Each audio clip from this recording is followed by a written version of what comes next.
Brought to you by Penguin.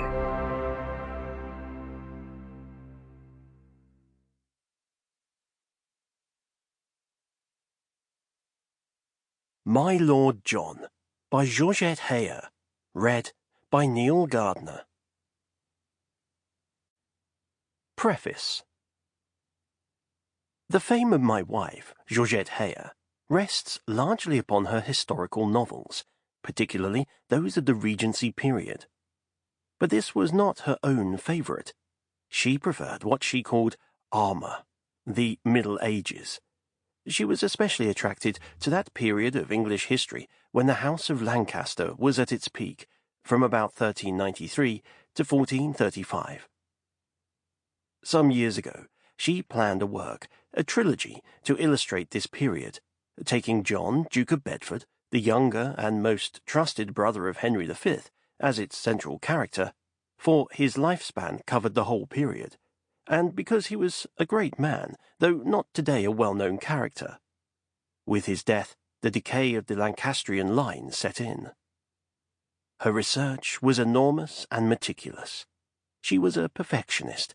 She studied every aspect of the period: history, wars, social conditions, manners and customs, costume, armour, heraldry, falconry, and the chase. She drew genealogies of all the noble families of England, with their own armorial bearings painted on each, for she believed that the clues to events were to be found in their relationships. She had indexed files for every day of the year for the 40 years she was covering, with all noteworthy events duly entered on their dates. She learnt to read medieval English almost as easily as modern, and amassed a large vocabulary.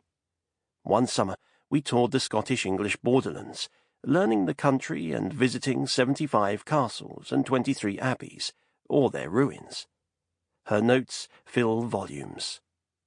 For the work, as she planned it, she needed a period of about 5 years' single-minded concentration, but this was not granted to her. The penal burden of British taxation, coupled with the clamour of her readers for a new book, made her break off to write another Regency story. After such a break, it was hard to recapture the spirit of her main work, and it required a good deal of labour to refresh her knowledge. After this had happened a second time, she laid her manuscript aside, foreseeing that at least 2 more such interruptions would inevitably recur before she could complete the work. So a great historical novel was never finished. She had, however, completed nearly a third of the whole work, which is now reproduced in this book. The period covered is from 1393 to 1413, almost identical with the period of Shakespeare's Richard II and the 2 parts of Henry IV. The first 3 parts here were finalized by her. The 4th, unfinished, is from her rough draft. This has necessitated some editing. The historian A.J. Froude, in his famous Purple Passage, declared that it was not possible for us to grasp the medieval mind. This is probably true, but it may be that, in this work, Georgette Heyer has come closer to bridging the gap than anyone else has done. G.R. Rougier. Part 1. Richard the Readless, 1393 to 1399. There is no high estate so sad and stable. Remember well, let it not be forget. But he to fall in peril is full able. Hoccleve, Regiment of Princes.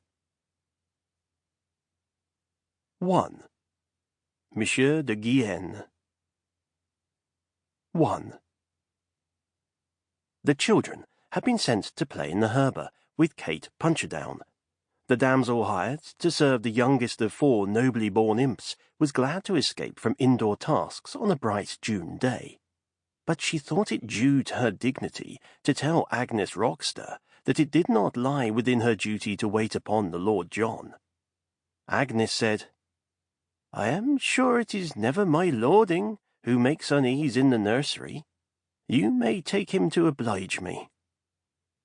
"You may take him because you are bid," said Johanna Waring. Sample complete. Ready to continue?